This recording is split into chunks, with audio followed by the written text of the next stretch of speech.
بڑی شرطیں رکھ دی ہیں ایران نے جنگ بندی کے لیے، کیونکہ ڈونلڈ ٹرمپ کی بوکھلاہٹ اب آپ کو نظر آنا شروع ہو گئی ہے۔ ڈونلڈ ٹرمپ کی باڈی لینگویج ان کا ساتھ نہیں دے رہی، وہ ہر جگہ پہ الگ الگ طرح سے بات کرتے ہیں۔ ابھی تک ڈونلڈ ٹرمپ اس جنگ کو شروع کرنے کی 8 درجن الگ الگ قسم کی وجوہات بتا چکے ہیں۔ کبھی وہ ایک وجہ بتاتے ہیں، کبھی دوسری، کبھی رجیم چینج، کبھی ایٹمی اثاثے ختم کرنے ہیں، کبھی وہ کوئی اور وجہ بتاتے ہیں، کبھی ایک اور کہ اسرائیل کو بچانا ہے، کبھی وہ عرب ممالک کے کھاتے میں ڈال دیتے ہیں۔ تو الگ الگ وجوہات ہیں ڈونلڈ ٹرمپ کے لیے، اور وہ اس کی ذمہ داری بھی الگ الگ لوگوں کے اوپر ڈالتے ہیں۔ مثال کے طور پہ ڈونلڈ ٹرمپ نے ایک فائنل سٹیٹمنٹ دیتے ہوئے یہ کہا کہ میں نے جنگ جیرڈ کشنر جو ان کا داماد ہے، اس کے مارکو روبیو جو سیکٹری خارجہ ہے، اور پیٹ ہیگسیت جو سیکٹری دفاع ہے ڈونلڈ ٹرمپ کا، وہ کہتے ہیں جی میں نے ان کے کہنوں پہ جنگ شروع کی ہے۔ انہوں نے کہا تھا اگر ہم نے حملہ نہ کیا تو ایران حملہ کر دے گا، پھر میں نے جنگ کر دی۔ تو ڈونلڈ ٹرمپ اب الزامات بھی دوسروں کے اوپر آہستہ آہستہ ڈال رہے ہیں، اور الگ الگ قسم کی وجوہات بتاتے ہیں کہ جنگ کیوں شروع کی۔ آدھا درجن قسم کی الگ الگ وجوہات تو وہ بتا چکے ہیں، اور یہ ثابت ہو رہا ہے وقت کے ساتھ ساتھ کہ ڈونلڈ ٹرمپ اس میں پھنس گئے ہیں۔ آپ امریکن میڈیا کو دیکھ لیں، امریکن سیاستدانوں کو دیکھ لیں، ان کی اکثریت ڈونلڈ ٹرمپ کے ساتھ نہیں کھڑی۔ ڈونلڈ ٹرمپ پہ بدترین تنقید ہو رہی ہے۔ امریکہ کا زیادہ تر میڈیا ٹرمپ اور اس کی جنگی پالیسیوں کے خلاف لکھ رہا ہے، اس کے خلاف بول رہا ہے۔ بی بی سی اور سی این این کی اگر آپ رپورٹنگ دیکھیں، بی بی سی تو برٹش ہے لیکن سی این این کی اگر آپ رپورٹنگ دیکھیں، یا عالمی میڈیا میں آپ الجزیرہ کو دیکھیں، ترک میڈیا کو دیکھیں، رشین میڈیا کو دیکھیں، یورپین میڈیا کو دیکھیں، تو آپ کو آئیڈیا ہو جائے گا کہ اس جنگ کو سب لوگ ایک مس کیلکولیشن قرار دے رہے ہیں، اور ایک دلدل جس کے اندر اسرائیل نے ڈونلڈ ٹرمپ کو پھنسا دیا، اس قسم کی بات چیت کی جا رہی ہے۔ اب ڈونلڈ ٹرمپ نے بالآخر جیت کا اعلان کر دیا، اور یہ کہا کہ ہم تو پہلے گھنٹے میں ہی جنگ جیت گئے تھے، اور یہ جنگ تو ہم جیت چکے ہیں۔ ایران میں ایسا کچھ بچا ہی نہیں جس کو اب تباہ کیا جائے، ہم نے تو بہت تباہی پھیر دی ہے۔ ان کے جہاز بھی ڈبو دیے، ان کی ایئر فورس بھی ختم کر دی، ان کے جو ہے وہ انفراسٹرکچر سارا اڑا دیا، ان کی جو لیڈرشپ ہے وہ بھی ساری مار دی۔ اب اس قسم کی باتیں ڈونلڈ ٹرمپ کر رہے ہیں کہ ہم تو جنگ جیت چکے ہیں، لیکن یہ سودا بک نہیں رہا۔ یہ جو سودا ڈونلڈ ٹرمپ بیچ رہے ہیں نا کہ جنگ ہم جیت چکے ہیں، یہ فیس سیونگ کا سٹیٹمنٹ ہے، اور ڈونلڈ ٹرمپ کو ان کے مشیروں نے یہی کہا تھا۔ میں نے ایک دن پہلے آپ کو خبر بھی دی تھی کہ ڈونلڈ ٹرمپ کے مشیر ان سے یہ کہہ رہے تھے کہ آپ اس جنگ میں اپنی جیت کا دعویٰ کریں اور اس میں سے نکل جائیں، جتنی جلدی ہو سکتا ہے جنگ سے باہر آ جائیں۔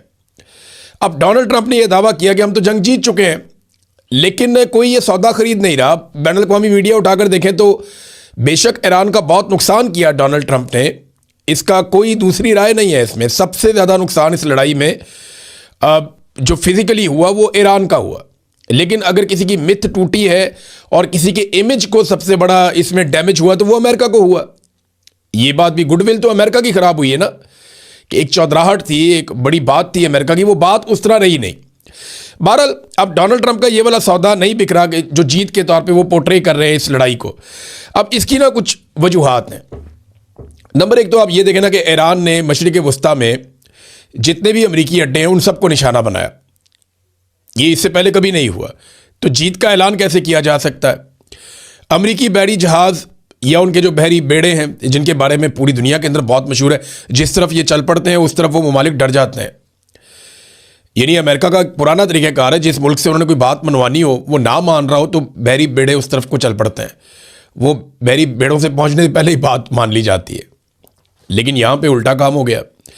یہ پہلی مرتبہ ایسا ہم دیکھ رہے ہیں کہ یہ جو امریکی بحری بیڑے ہیں یہ پیچھے ہٹے، اور ایران کی جو میزائلوں کی حد ہے اس سے باہر نکل گئے، اور وہ ابھی تک واپس نہیں آ رہے۔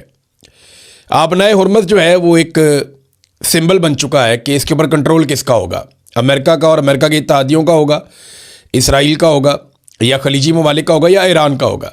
تو ایران نے ثابت کیا کہ اس کی بالادستی ہے، اس نے کنٹرول کیا ہوا ہے۔ ایک طرف جو ہے وہ عمان اور یو اے ای ہیں، اور دوسری طرف ایران ہے، اور ایران نے آبنائے ہرمز میں آپ سرنگیں بھی بچھا دیں بارودی، وہ بم ہوتے ہیں جو فلوٹ کر رہے ہوتے ہیں وہ وہاں بچھا دی انہوں نے بہت سارے، اور ایران نے اس کے اوپر کنٹرول کر کے اپنی بالادستی ثابت کی ہے۔ امریکہ وہ بھی نہیں چھڑوا پا رہا۔ پھر امریکی فوجی ہوں یا امریکن آفیشلز ہوں یا امریکن سفارتکار ہوں یا امریکی شہری ہو، یہ بہت بڑی تعداد میں، ہزاروں کی تعداد میں خلیجی ممالک سے ان کا انخلاء ہوا ہے۔ یہ بھی پہلی مرتبہ ہوا ہے، تو اس کو جیت کیسے قرار دیا جا سکتا ہے؟ امریکن جو ایئر ڈیفنس سسٹم ہے، تھاڈ یا پیٹریاٹ یا اسرائیل کا جو پورا ایک آئرن ڈوم کا سسٹم ہے وہ سارے کے سارے ایکسپوز ہوئے ہیں. ایران نے ان میں کافی تباہ کیے ہیں, بہت سارے ریڈار جو ہیں انہیں نقصان پہنچایا. تو پھر اس کو یک طرفہ جیت قرار نہیں دیا جا سکتا. اور پھر اس کے علاوہ ایران نے نا ڈونلڈ ٹرمپ کی جو مذاکرات کی آفر ہے اس کو بھی مسترد کیا ہے. تو اس کے بعد آپ ایک دم سے نہیں کہہ سکتے کہ آپ جنگ جیت گئے ہیں.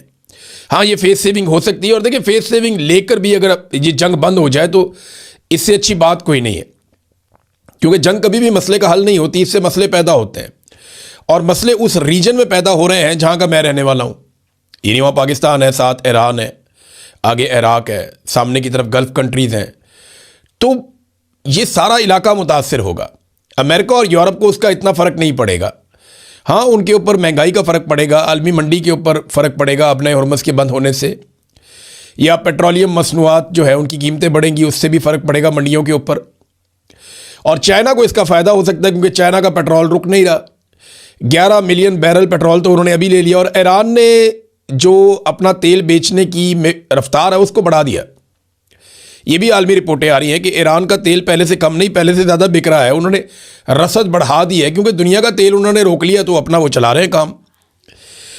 اور ڈونلڈ ٹرمپ کی جو مذاکرات کی آفر ہے اس کو بھی انہوں نے مسترد کر دیا. بعد میں جن وفاداروں کی ڈیوٹی لگائی گئی تھی امریکہ کی جانب سے کہ بات چیت کی جائے, اس میں رشیا نے بھی بات کی, کچھ اور لوگوں نے بھی بات کی. رشیا تو وفادار نہیں ہے, لیکن پاکستان کی یہ ہے کہ پاکستان کی جو اس وقت پولیٹیکل قیادت ہے وہ ڈونلڈ ٹرمپ کی بہت وفادار ہے, بلکہ ملٹری قیادت بھی وہ بہت وفادار ہے. انہوں نے وفاداری دکھائی ہے. ایسا نہیں ہے ڈونلڈ ٹرمپ بلا وجہ تعریفیں نہیں کرتے, وہ ان کے فیورٹ ہیں تو کسی وجہ سے ہیں. شہباز شریف جہاں دیکھتے ہیں وہیں سلوٹ ٹھوک دیتے ہیں. تو وہ ڈونلڈ ٹرمپ کا اور شہباز شریف کا ایک روحانی رشتہ ہے, اور جیسے ہی وہ اس کو دیکھتے ہیں تو سلوٹ ٹھوک دیتے ہیں. تو ڈونلڈ ٹرمپ نے جو ڈیوٹی لگائی, ان لوگوں نے رابطے کیے ایرانی صدر کے ساتھ. اس پہ ایرانی صدر نے جو سٹیٹمنٹ دیا نا, یہ ہے آج کی سب سے بڑی خبر. ایرانی صدر کا جو سٹیٹمنٹ ہے یہ بی بی سی میں بھی چھپا ہے, پوری دنیا میں چھپا ہے, ان کی طرف سے سوشل میڈیا کے اوپر بھی آیا ہے. تو ایک مختصر ان کا سٹیٹمنٹ ہے جس میں انہوں نے بتایا کہ پاکستان سے اور روس سے ان کی بات ہوئی ہے, اور وہ یہ جانتے ہیں کہ یہ دو ملک ہیں جن کے ساتھ امریکہ کی بھی بات ہوئی ہے. یعنی امریکن کوئی بھی ہو, چھوٹا موٹا بھی ہو, وہ شہباز شریف کو آرڈر دے سکتا ہے. وہ آرڈر آ گیا. اور ڈونلڈ ٹرمپ کی اپنی بات پیوٹن کے ساتھ بھی ہوئی ہے, اور پھر پیوٹن کی بات ایرانی صدر کے ساتھ بھی ہوئی ہے. تو یہ سارا اگر آپ لنک ملائیں تو آپ کو سمجھ آ جاتی ہے. اب ایرانی صدر نے 3 شرائط رکھ دی ہیں جنگ بندی کے لیے. اگر جنگ بندی کرنی ہے تو 3 شرائط رکھ دی ہیں, کیونکہ ایران کی نا جنگ بندی میں اتنی زیادہ دلچسپی نہیں ہے. وجہ کیا ہے کہ ایران کو پہلی مرتبہ موقع ملا ہے, اور یہ بالادستی ملی ہے کہ وہ اب اپنا بم پھینکتا ہے اور وہ جا کر زمین کو ٹکرا جاتا ہے. اس سے پہلے یہاں پہ جو فضائی دفاعی نظام تھا امریکہ کا اور اسرائیل کا, وہ بڑا مضبوط تھا.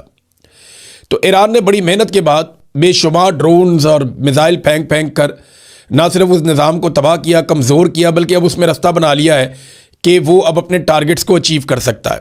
یعنی اپنی مرضی کی جگہ کے اوپر وہ میزائل مار سکتا ہے. اس کے اوپر ایک سٹیٹمنٹ بھی آیا ہوا ہے ایران سے, اور یہ سوال جب پوچھا گیا ایرانی قیادت سے تو انہوں نے اس کے اوپر جواب بھی دیا ہے. ایرانی سپیکر ہیں محمد باقر کالیباف, انہوں نے امریکہ کے دعووں کو رد کر دیا کہ امریکہ نے ایران کی میزائل صلاحیتوں کو تباہ کر دیا. محمد باقر نے یہ لکھا اپنے سٹیٹمنٹ کے اندر, اور یہ لکھا کہ بڑے پیمانے پر کیے گئے میزائل حملوں کی ابتدائی لہریں دشمن کے ریڈار اور دفاعی نظام کو ناکارہ بنانے کے لیے کی گئی تھیں. اب ایران کم تعداد میں میزائل استعمال کرتے ہوئے اپنی پسند کے کسی بھی مقام کو نشانہ بنا سکتا ہے. اب سے کچھ دیر قبل صدر ٹرمپ نے دعویٰ کیا تھا کہ ایران کی بحریہ نہیں رہی, اور ان کی فضائیہ ختم ہو گئی ہے, اور ان کے میزائل بھی ختم ہو گئے ہیں, اور ان کی قیادت بھی ختم ہو گئی ہے, اور ہم اور زیادہ برا بھی کر سکتے ہیں. لیکن پھر ایران کی طرف سے جواب ہے, انہوں نے کہا نہیں جی, آپ اپنی مرضی کی جگہ پہ مار سکتے ہیں. ایسی ہی کیپیبلٹی ان کی پہلے نہیں تھی. یعنی پہلے اگر ایران میزائل مارتا تھا نا تو 90% ہوا کے اندر ڈسٹروائے کر دیے جاتے تھے, ہوا میں ہی تباہ کر دیے جاتے تھے, ان کا صرف ملبہ جا کر نیچے گرتا تھا. یہ اسرائیل کے پاس کیپیسٹی تھی, امریکہ کے پاس بھی تھی, لیکن اب ایسا نہیں ہو رہا. اب یہ جو 90% ہوا میں تباہ کر دیے جاتے تھے, 10% بڑی مشکل سے کہیں پہنچتے تھے, اب یہ شرح بڑھتے بڑھتے 40-50% ہو گئی.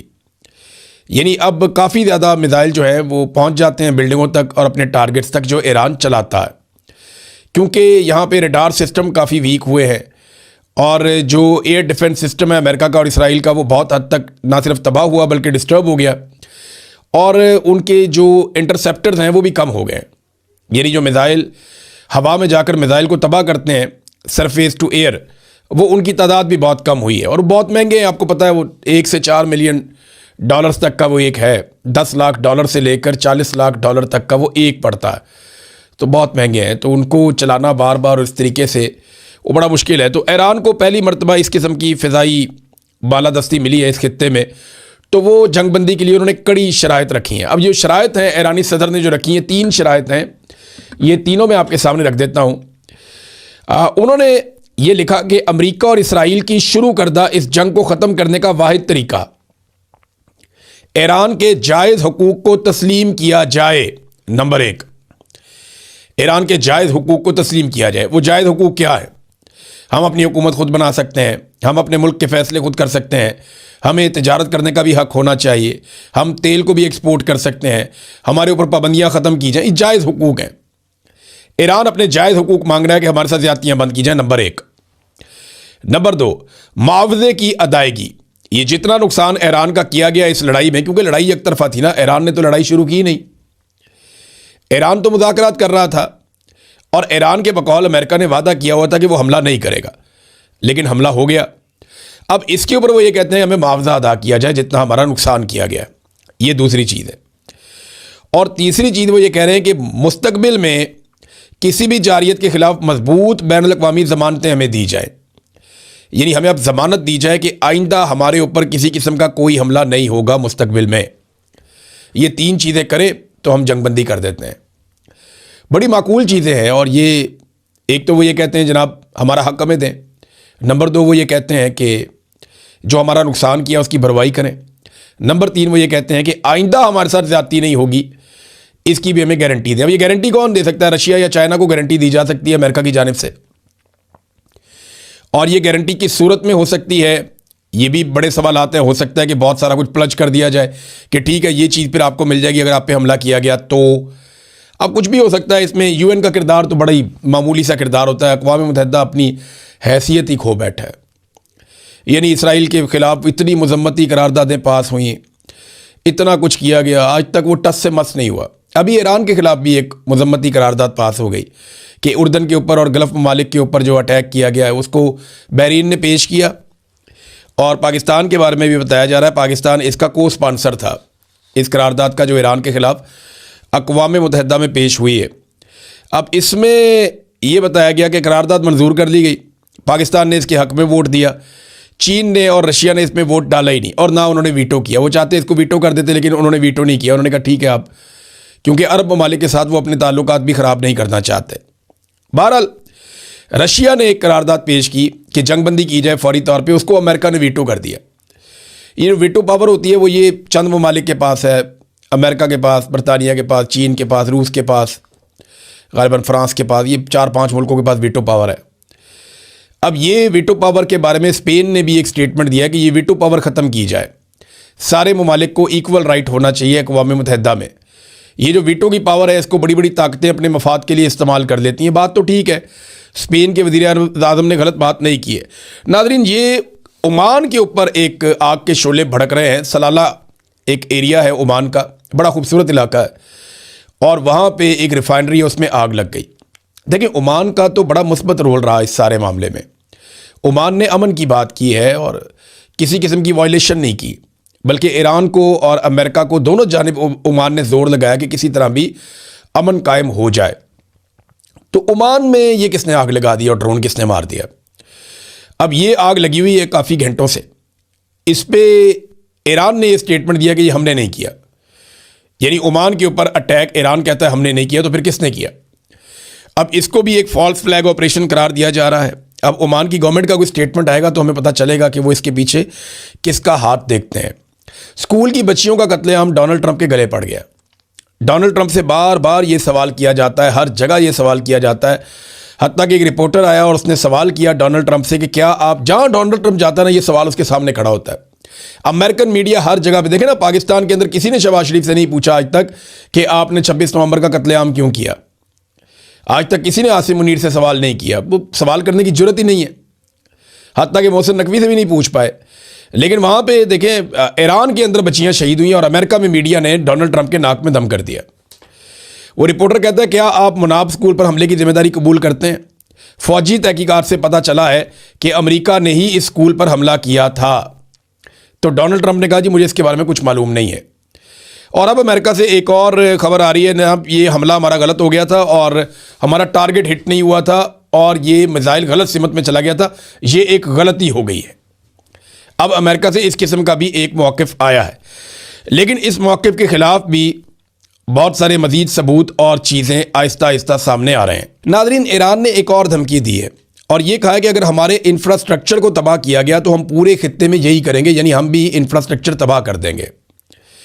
اس وقت جو ہے وہ آبنائے ہرمز میں 10 سے زیادہ ایسے بحری جہاز ہیں جن میں آگ لگ چکی ہے, جن کے اوپر حملہ ہو چکا ہے. یہ جو تھائی لینڈ والے جہاز کے ساتھ ہوا ہے اس میں 2 انڈینز کے بارے میں بتایا جا رہا ہے کہ وہ بھی مارے گئے ہیں. اب انڈین میڈیا میں رولا پڑا ہوا ہے کہ جناب ایران سے بدلہ لیں, ہمارے بندے وہاں مارے گئے ہیں. تو ایران نے تو پہلے بتایا تھا کہ یہاں سے جہاز کوئی نہیں گزارے گا, جو گزارے گا اپنی ذمہ داری پہ گزارے گا, میں یہاں سے نہیں جانے دوں گا اور میں یہ رستہ اس لیے بند کروں گا کہ میرے خلاف اس رستے کو استعمال کیا گیا ہے اور ہمارے ملک کے اوپر جارحیت کی گئی ہے اور ان ممالک کے اوپر اور اس رستے کے اوپر جو ہے وہ اڈے ہیں سارے امریکہ کے جو ہمارے اوپر اٹیک کر رہا ہے, تو پھر ہم اس کو بند کر کے رکھیں گے. ایران نے یہ دھمکی بہت پہلے لگائی تھی. اب وہاں سے جو جہاز گزرتا ہے وہ رسک لے کے گزرتا ہے اور امریکنز کسی قسم کا ریسکیو پرووائڈ کر نہیں پا رہے. وہ رستہ کھولنے کے اندر ابھی تک ناکام ہے. رستہ کھولنا ہے تو مذاکرات کرنے پڑیں گے اور اگر ایران کے ساتھ کوئی ڈیل کرنی ہے تو 3 شرائط ایران نے بتا دی ہیں. اب ان شرائط کو کیسے پورا کیا جاتا ہے یہ بڑا سوال ہے. اسرائیلی عوام اب نیتن یاہو سے تنگ آنا شروع ہو گئی, یعنی بنکروں کے نیچے رہنا بہت مشکل ہوتا ہے. ابھی گرمیاں آنے والی ہیں آگے, اگر یہ لڑائی لمبی جاتی ہے تو بنکروں کے اندر گھسے ہوئے لوگ, وہاں پہ بجلی کا شٹ ڈاؤن بھی شروع ہو گیا ہے اسرائیل کے اندر, پرابلمز بڑھتی جا رہی ہیں. اگر یہ معاملات ہو گئے تو نیتن یاہو کو تو لوگ شکل دیکھنا پسند نہیں کریں گے. ویسے بھی اس کی شکل نظر نہیں آ رہی, وہ 4-5 دن ہو گئے نیتن یاہو غائب ہے.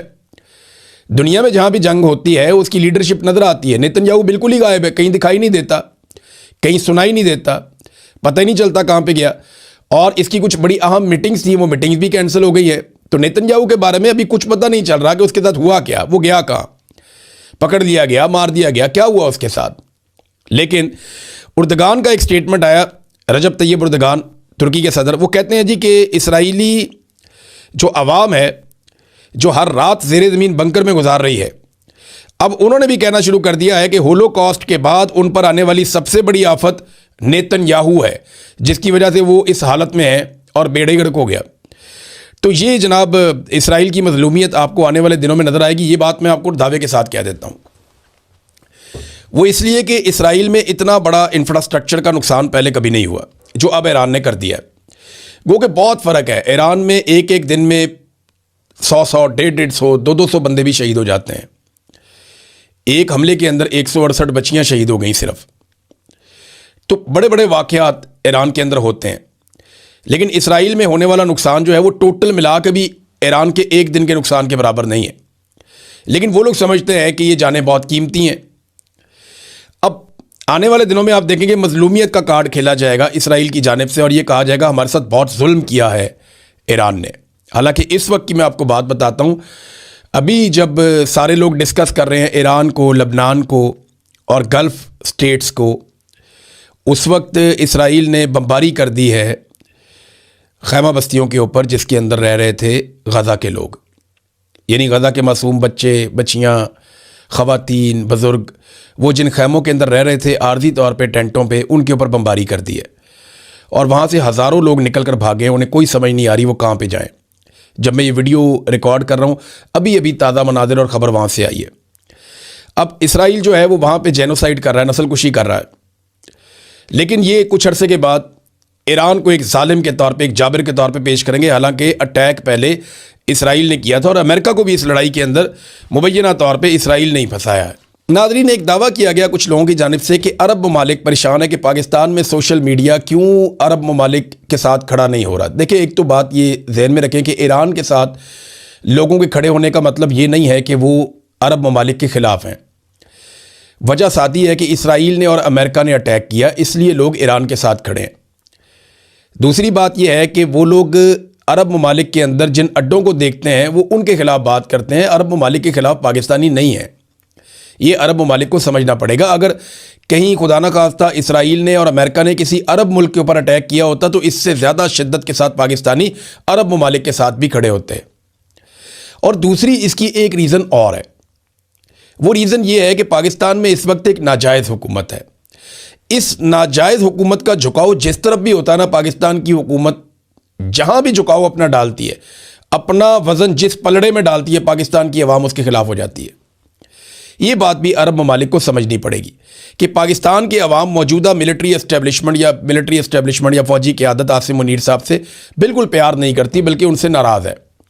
اور اسی طرح جو موجودہ حکومت ہے ان سے بھی ناراض ہے. تو یہ حکومت اور یہ قیادت، یہ جس کے ساتھ کھڑی ہوتی ہے پاکستان کی عوام اس کے خلاف کھڑی ہو جاتی ہے آٹومیٹیکلی. یہ بات بھی عرب ممالک کو سمجھنی پڑے گی کہ پاکستان کے اندر کے حالات کو آپ سمجھیں کہ یہ اسٹیبلشمنٹ اور پاکستانی رجیم جس طرف کھڑا ہوتا ہے عوام اس کے مخالف کھڑی ہو جاتی ہے جا کر. وجہ سادی ہے کہ یہ لوگ عوام کے اوپر ظلم کر رہے ہیں اور زبردستی مسلط ہوئے ہیں. تو دو چیزیں ہیں، ایک تو ایران کے ساتھ جو حمایت ہے وہ اسرائیل اور امریکہ کے حملے کی وجہ سے ہے، اور دوسرا ایک ریزن یہ بھی ہے کہ جس طرف یہ لوگ جا کے کھڑے ہوتے ہیں اس کے خلاف کھڑے ہو جاتے ہیں پاکستانی عوام. آخری ناظرین ایک چیز میں آپ تک پہنچاؤں، وہ یہ ہے کہ بحرین نے اردن سے فورسز منگوا لی ہیں. وجہ کیا ہے کہ بحرین کے اندر مظاہرے شروع ہو گئے ہیں، اور مظاہروں کو کنٹرول کرنے کے لیے، کیونکہ بحرین کی سرزمین بھی استعمال ہوئی ہے اور بحرین کے عوام جو ہیں وہ ایران کے حمایتی بن رہے ہیں بجائے اس کے کہ وہ امریکہ کی یا اسرائیل کی حمایت کرتے اس سارے معاملے میں. تو وہاں پہ مظاہرے شروع ہوئے ہیں. اس کے لیے یہ رپورٹ ہوا مختلف جگہوں پہ، اور میں اسی کو کوٹ کر کے آپ کو بتا رہا ہوں کہ وہاں بحرین میں مظاہروں کو کنٹرول کرنے کے لیے اردن سے کچھ فورسز کو منگوایا گیا. اب تک کے لیے اتنا ہی. اپنا خیال رکھیے گا، اپنے اس چینل کا بھی. اللہ حافظ.